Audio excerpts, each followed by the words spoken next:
Okay, so today is Tuesday, July 26, 2022. It's about 2:15 in the afternoon here in Budapest, Hungary.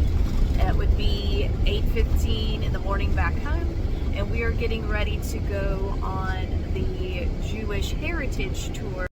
After a short ride to the Jewish Quarter, we arrived at the Doheny Street Synagogue, built in 1859 in the Moorish style.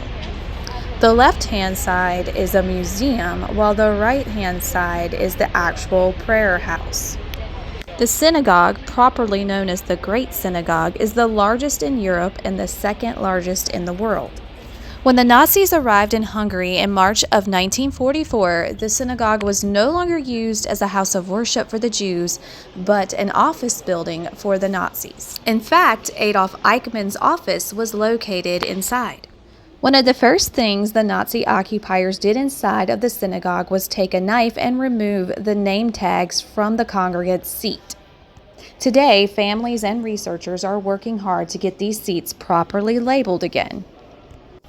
Looking out into the synagogue, you can see the gallery for the women and the children. The synagogue is not Orthodox, but Neolog, and so for that reason, there is no bima in the center with a reading table for the Torah, but like all synagogues, it does have a Naho Kodesh with the curtain covering the Torah scrolls. In the background, you can see the organ, which was played by Franz Liszt, who, because he wasn't Jewish, could play the organ during Sabbath services. Next, our guide led us outside and next door to the museum, which featured this really cool, wide, cylindrical post, which shows the Jewish calendar, the cycle of the calendar through the year, and also some religious artifacts from the 1500s. After the museum, we headed outside to the Memorial Garden. When the Nazis arrived in Hungary in the spring of 1944, they sent most of the countryside Jews to Auschwitz-Birkenau, but the 70,000 Budapest Jews were crammed into the Pest ghetto, which was considered to be the most neglected ghetto of all.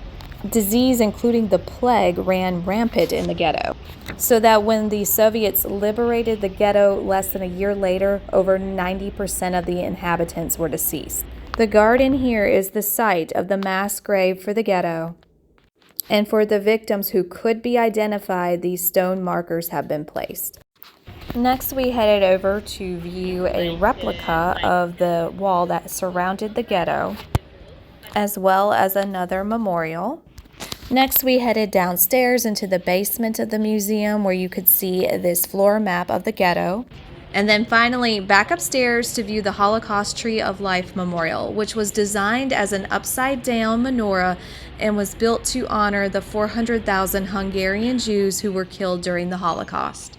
Looking around in the Jewish Quarter, you will find buildings that are historically protected, reflecting the damage caused by Nazi occupation, including apartment buildings that were once inhabited by imprisoned Jewish families. Next, we headed past the Orthodox synagogue to a local cafe to enjoy our Hungarian Jewish cake.